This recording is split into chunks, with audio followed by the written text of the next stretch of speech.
Welcome to the Pharmacy Leaders Podcast with your host, Tony Guerra. The Pharmacy Leaders Podcast is a member of the Pharmacy Podcast Network, with interviews and advice on building your professional network, brand, and a purposeful second income from students, residents, and innovative professionals.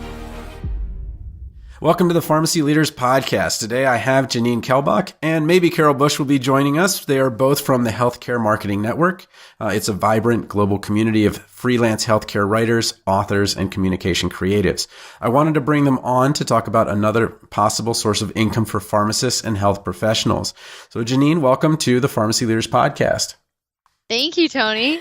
Well, I had you on in an earlier episode on the Pharmacy Future Leaders, and I wanted to bring you back in because what's happening now is we're going to have a lot of pharmacy people that are graduating, and they're going to be, a number of them are going to graduate with some enormous debt loads, and they're really going to want to accelerate paying down their debt, but also there's a good feeling with having an additional income as not just having one revenue stream. Can you first tell us a little bit about how you combined the variable income of writing with your job as a nurse?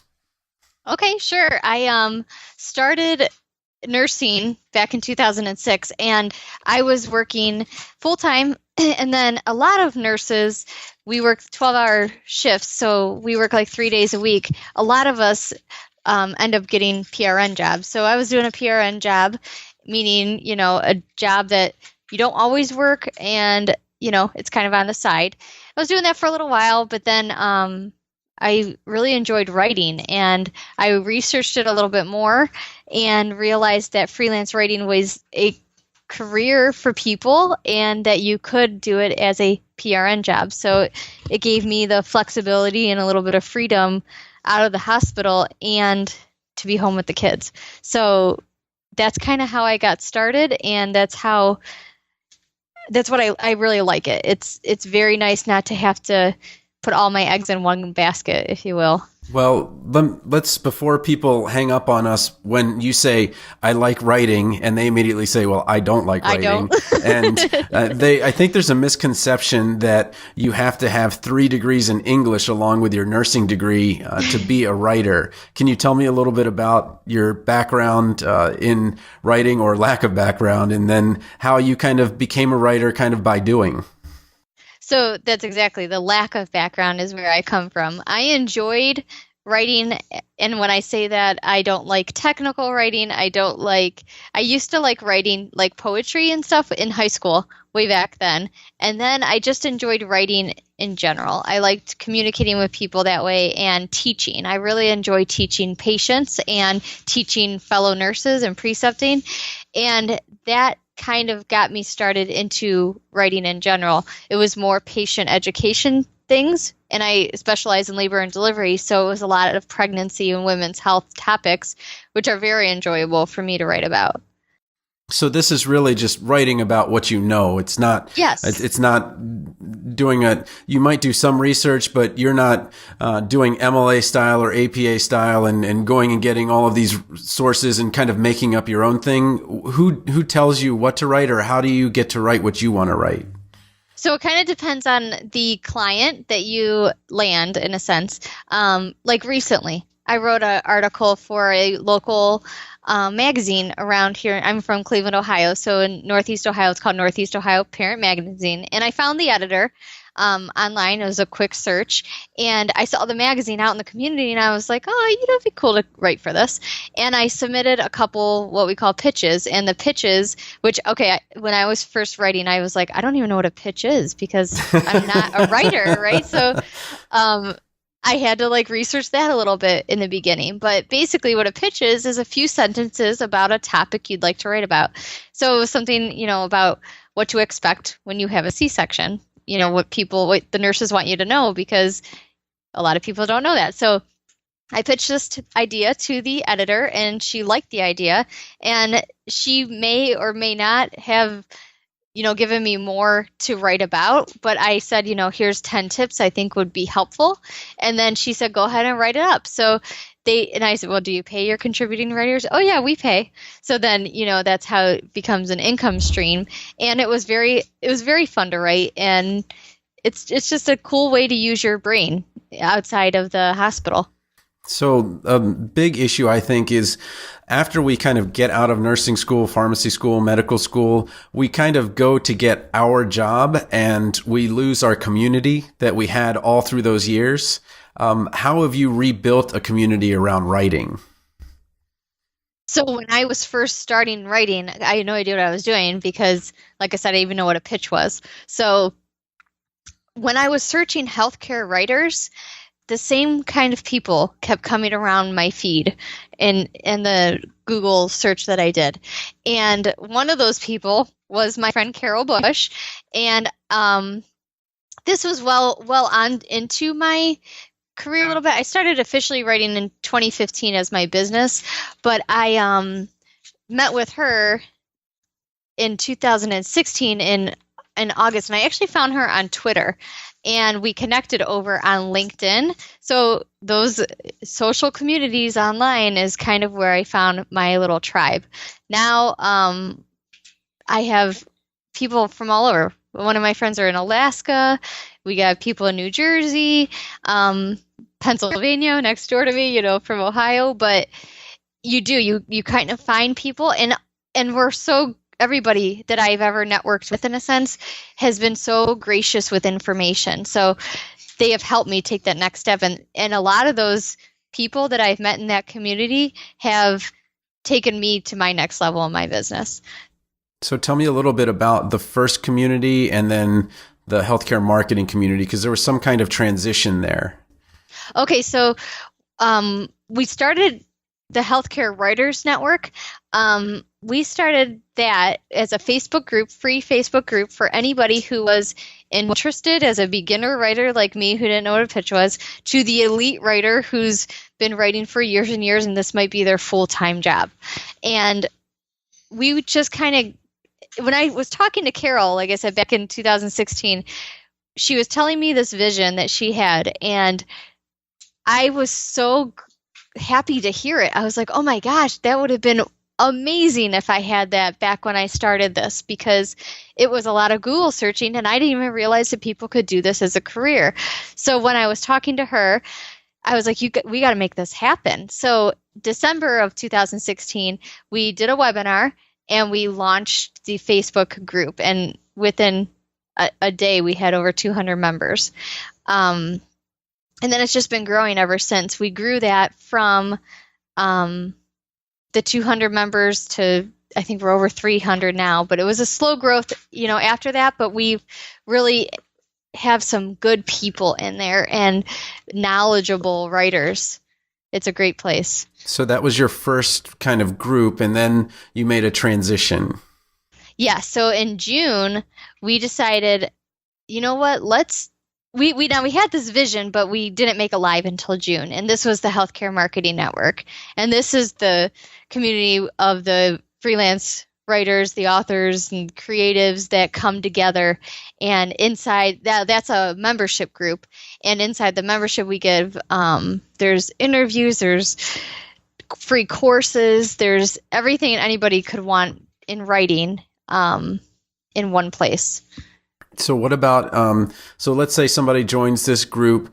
Should they have the expectation that they're going to get all kinds of gigs right away, or are they getting support for the ones that they're in? I just want to make sure I'm clear on what they would get or what they wouldn't get. So we're not a job board. There's many job boards out there. The problem, job boards are great. I mean, those are great places to get jobs. It's, Indeed is one of those places that's a big job board for regular anybody out there. There's a whole bunch of them. There's paid ones. Now, the problem with those is they're flooded. They're flooded with so many writers, and so many people in the sea are going for one job.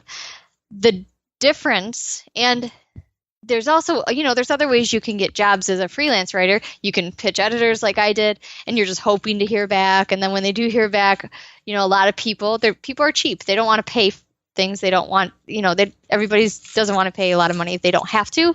So writers aren't getting the wages they need through our community. It's not a job board. Like I said, you're not going to get a job every day, but there are gigs on there that we call them. And they're through companies that Carol actually does a lot of the research behind the company, does the contracting with Janet. And that's another person in our like tribe of 4 of us.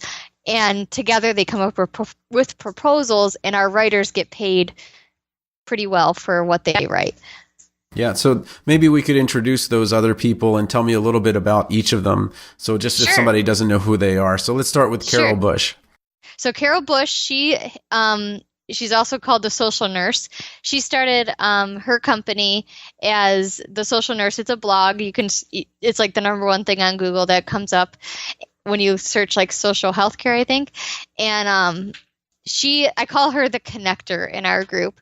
She is she has a resource for everyone and everything. So, I mean, that's probably how you even got connected with her, is through other people. She's like, oh, you should get connected to, I think maybe Janine. No, not Janine, but so I got connected, and then I'm like, who's Janine? Because the first time I went into the group, there you were, but she was basically just connecting. So that's she is. She's such the connector. I tell her that all the time. And then and a lot of writers, a lot of creative people, artists and stuff, a lot of people are introverted, and she is totally not. She's like the total opposite of an introvert. So she's like the total connector, the networker, the pitcher. Like, she's just amazing with that. And then there's Janet in our group. She hosts a podcast. Get Social Health is hers, but she is not a nurse, and she is not working health care per se, but she's our marketing. And that's her background. Like, her total background is marketing. Yeah. Yeah, she's amazing. So who's she does your a lot fourth? Who is? So then our fourth? other one is Katie Bush, which is actually Carol's daughter-in-law, and she's our like editor. She did a lot of the graphics for our website, and she's just kind of like a background person as well, kind of like me in our group. Like I help them. We stay account. I keep everybody productive. I keep projects going and everything kind of behind the scenes. So Katie and I do a lot of that kind of work, and then Janet and Carol are like the leads on the connections and sales and whatnot. Okay, well, let's talk a little bit about how you keep a group going. So it's easy enough to open up a Facebook group. It says create group. But engaging that group and on a regular basis is a little bit tough. Can you talk a little bit about your schedule, the freelance Friday, or the Fridays, the Sundays, and what you do each week to kind of make each day a way for somebody to connect with others? And it's not every day you put something up, but it's regular. Well, and then that's what's cool about the group, is that the days that we're not posting, someone else usually is, which is that's what you want in a Facebook group, is engagement. So I feel like we have very engaged people. People are always posting resources or something they learned or questions, and that's why we're there. So what I do, Freelance Fridays, we did that for a while, and it's because, again, freelancing can be, if it's your sole thing, it can be very lonely. And when we were talking about just what could we do in the Facebook group, I said, why don't we do like a Freelance Friday? So, when a lot of people after their office job on a Friday, they'll go out for a drink with a friend or the group, and then they come home, and that's the end of their day, and everything's great. I said, we could do a Freelance Friday, and they can have like a little educational session, or it doesn't even have to be. And everybody has their beverage of choice, and we go live on video, and people start typing in whatever they want to type in, and everybody enjoy that. That's a lot of fun. Then we have our social Sundays, which we call social Sundays, and those are everybody shares what they've done in the past week, and then people ideally are going to go on and share and love the content that everybody else did.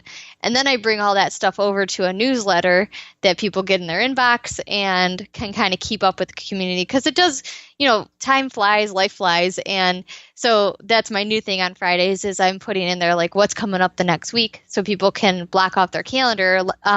When you're a member in the community, we have office hours with Carol, and she brings in different guests and provides different stuff. And then we have our content calendar that has the blog postings and stuff, and we try to do like live videos that kind of go along with the blog posts to kind of keep it relevant. And so there's a lot of behind the scenes stuff that we do. And I know that something just happened with Facebook. I don't know how much you know about it. I can't call myself an expert on it, but my understanding is that Facebook is basically saying if your content doesn't get engagement, it's going to get ignored or in the feeds or something like that, like the business feeds. So tell me a little bit about how engaged this group is. Do you see not only likes, but likes and comments and those kinds of things? What kind of advice is this group giving to each other? So something else we're kind of trialing right now is called a mastermind group. A lot of people know what they are. A lot of people don't know what they are. And we're trialing that right now to open it up to more people. And that group is like a side group of Facebook, and we help each other grow our businesses. So once you have an established business, you might look for a little more help. And so I would say the Facebook community is more for a beginner writer, but there's so much knowledge in there that if someone just has a quick question, they're going to get responses. We don't have, some of those Facebook groups out there have 14,000 members. So the engagement compared to those probably isn't as high. But we try, if you were to post a question right now, you'd have an answer at least by tonight or tomorrow from anybody, because we have if it's not me, it's Carol or Janet or Katie that would even respond. So I feel like we have engagement, but compared to those large groups, probably not as flooded. Oh, it's not good to compare. So but you're going to know each other on first name bases, and you're going to be reading each other's stuff. And when 14,000 people say, "Here, read my stuff," it's just too much. Yeah, and you do, like, our group is big, but it's not too big. Like, you really start to get to know a lot of people. Yeah. Well, tell me a little bit about how someone would get in touch with you guys. What's the best way for them to contact you to kind of see if this is something they want to do? So two things. Definitely the Facebook group. You can start just under your Facebook. You just search for Healthcare Marketing Network, and it will say closed group. We do have you answer questions before you come in, only because of spam people we've had in the past. And then our website, healthcaremarketingnetwork.com, if you're looking to just become a member. Okay, great. And then if they wanted to contact you, what's the best way for them to get in touch with you? So best way for me, LinkedIn is a good place to start. And then my email or my website is write.rn.net, and it's write like you're writing a paper. Okay. W-R-T-E. Well, I do want to take a little time to talk about what you do, though, because you don't just write. You do some coaching. Can you tell me a little bit about that? So my coaching, I started last year, and I opened it as there were a couple ways I wanted to just get some interest, and I had people apply to have services from coaching, and I had 3 winners, and we had packages and whatever. But I help the beginner coach the beginner writer who wants to grow a business and how to start and how to even navigate it at all. I've had from the person who has no idea where to start, to the people that already know what they want to do and they just need help doing the website. So it kind of ranges on the people that I get, but a lot of them are from our group. But it just sounds like those are 2 different options for someone that's thinking about writing. You can either have one-to-one with you, or you can be part of a group and kind of try things out with the healthcare marketing group, right? Yeah, definitely. And then beyond that, like I said, we are trialing these mastermind groups, and so far so good. We are probably going to launch one in the Facebook community later this year, probably before summer, just to see those who have things kind of going already and going from me to a mastermind group would probably be the next step, because if you feel like you already got a couple clients and you just don't know where to look next, you're looking to grow, that's where a mastermind group comes in. And then the Facebook community is more just of like, I have a quick question. We have I call them the lurkers. We have a lot of people that are there just kind of watching a little bit to see if this is something they really want to get into. Yeah. But my advice is just try it out, and you'll be surprised. Yeah, no, I'm in Podcasters Paradise, which is a closed group, and we've got similar things. And the one thing that I really liked was that we can also connect in either a group of 2 or 3. And I find that that even smaller group, they say the bigger your group gets, the smaller you have to get, which may seem counterintuitive at first, but that, as the group grows, then you're going to have to get into maybe smaller groups where you can support each other based on interests and things like that. Well, Janine, I know you're really busy, so I definitely appreciate you taking the time to be on the podcast. Absolutely. Thank you so much. Support for this episode comes from Goodnight Pharmacology, 350 brand and generic name drugs with classifications, a leading resource for students in the United States, United Kingdom, and Australia. Print, ebook, and audiobook available on Audible, iTunes, and Amazon.com. Thank you for listening to the Pharmacy Leaders Podcast with your host, Tony Guerra. Be sure to share the show with the hashtag #PharmacyLeaders.